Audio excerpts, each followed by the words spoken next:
в общем-то, опыт, который имелся в России, был использован в Китае. Так что и корабль немного похож.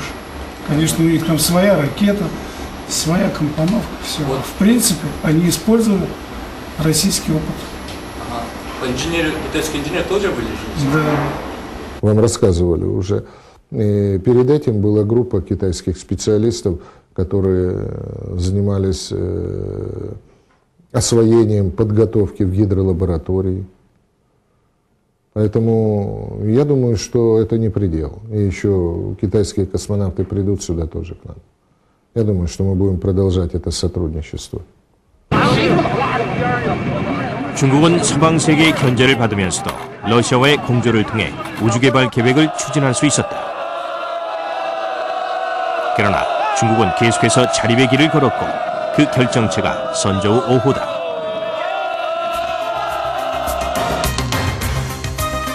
중국의 군사지를 보면 선저우 5호에 대한 자부심이 잘 드러난다.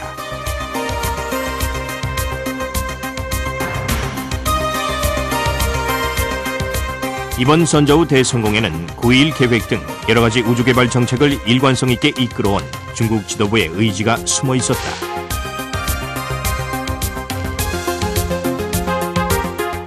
1957년 소련이 세계 최초의 인공위성을 발사한 직후 당시 최고 주석이었던 마오쩌둥은 인공위성 발사 계획을 강력하게 추진한다. 그 후 13년 만에 중국 최초의 인공위성인 동방홍이 발사된다.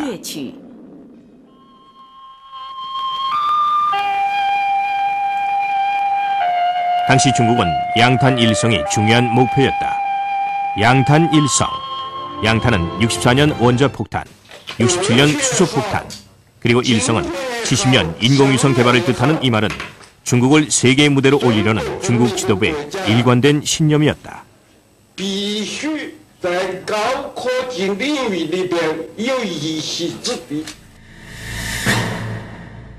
1986년 당시 중국 지도부는 863 계획을 세우고 유인 우주선 계획에 박차를 가한다.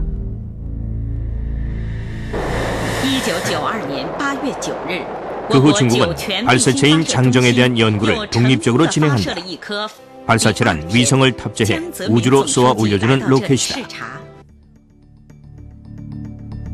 그리고 지난 92년 장쩌민 주석은 9.21 계획을 통해 보다 구체적인 유인 우주선 계획을 세운다. 지난 40여 년의 역사 속에서 지도자들은 계속 바뀌었지만 중국의 우주 개발에 대한 의지는 꺾이지 않았다. 경제적으로 엄청난 부담 속에서도 그들은 왜 우주 개발에 고삐를 늦추지 않았을까?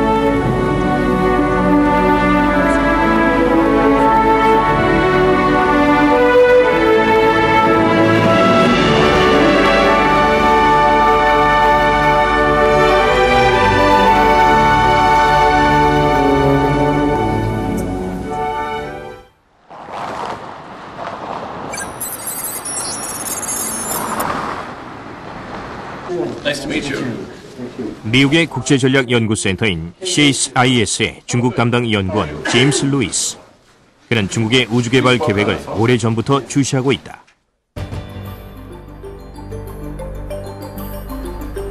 위성을 통해 실시간으로 지켜볼 수 있는 중국의 우주개발 시설. 외국인의 출입이 금지된 주찬의 발사장도 그 중에 하나다. CSIS에서 중국을 위협적으로 보는 이유는 우주 개발과 관련된 모든 것들이 철저하게 비밀에 붙여지기 때문이다.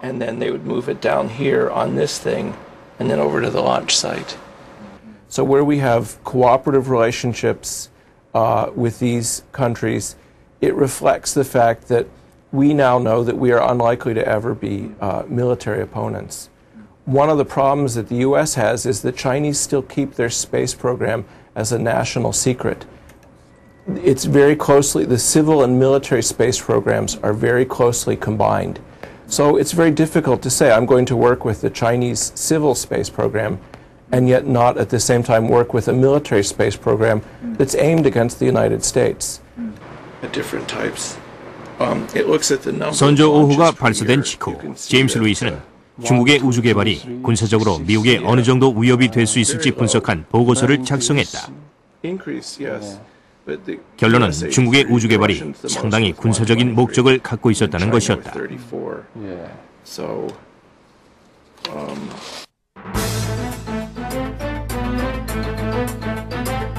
중국을 군사우주 경쟁국이라고 명시한 보고서에는 중국이 보유하고 있는 통신위성과 산업이 군사적으로 이용될 수 있고 중국의 지속적인 투자는 미국이 군사적으로 우위를 차지하는 것을 강력하게 견제하기 위해서라고 결론지었다.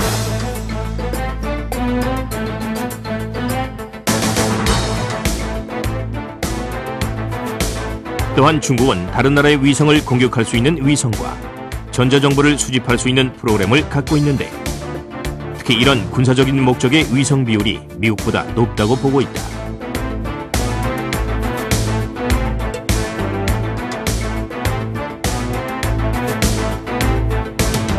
전자정보 수집 위성은 레이더의 신호를 분석하고 그 위치를 추적할 수 있다. The main reason that America is concerned with China's space program is because many of China's space activities have a strong military or intelligence bent. And so the Chinese have looked many times at developing a military space effort, and they have put considerable effort into it.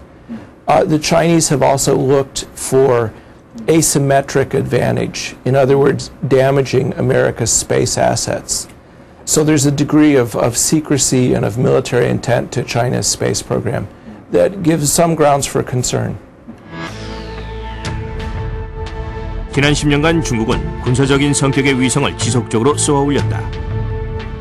이 우주 공간에서 다른 나라의 위성을 공격하는 기술을 발전시키고 있다고 봤는데 우주 공간은 미군의 취약점이고 미국의 위성이 중국 위성에게 공격당할 경우 별다른 대책 없이 치명타를 입을 수 있다고 경고했다.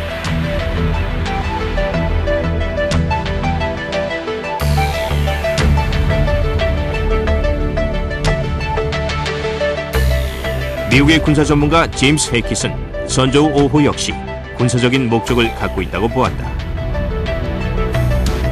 지구로 돌아온 귀환선 외에 8개월 이상 우주에 남아있는 궤도선에는 전자정보를 수집할 수 있는 장비가 탑재되어 있기 때문이다.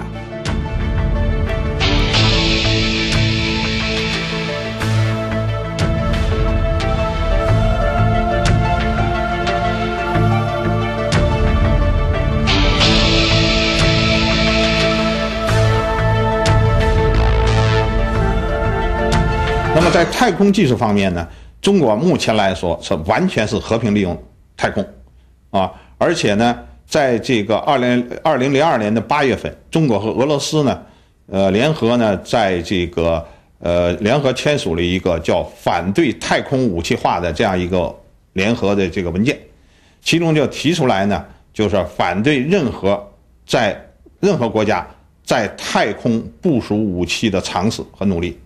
是吧？这是我想呢，这是中国政府呢，一个一貫的立場。